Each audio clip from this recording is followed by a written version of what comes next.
L'idolâtrie dans le catholicisme, révélation reçue par Rachel Moshala. Le 11 avril 2014, comme je priais, je me suis retrouvée dans une vision avec le Seigneur. Le Seigneur Jésus-Christ m'a pris pour une église où je voyais une fille qui était si désireuse de se faire baptiser. Elle parlait à un homme dans l'église et lui disant qu'elle veut suivre Jésus et veut être baptisée.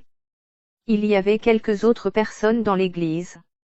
L'homme lui a demandé si elle a publiquement avoué cela à ses amis, et elle a dit oui, qu'elle voulait suivre Jésus-Christ. Donc je pensais, super, les gens se tournent vers le Seigneur. Mais comme je me tenais là et regardais cette scène, la jeune fille s'est levée pour aller faire quelque chose hors de l'église, mais avant qu'elle sorte, elle a salué quelque chose puis elle est partie. Ce fut seulement après cette geste que j'ai vu que derrière là où elle était assise, il y avait une statue de Vierge Marie, et c'est à la statue qu'elle avait salué. Le Seigneur Jésus-Christ a apporté la statue près de moi pour que je puisse voir clairement.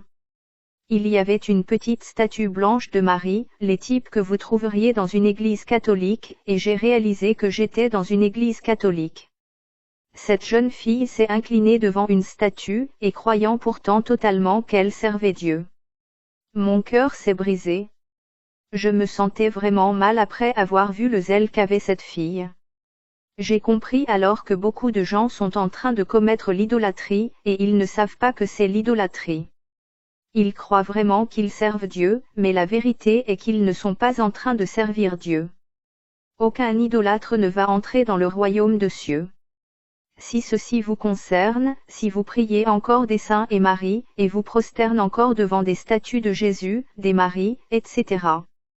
Le Seigneur Jésus-Christ veut que vous sortiez de l'idolâtrie et le serviez dans la vérité et dans l'esprit.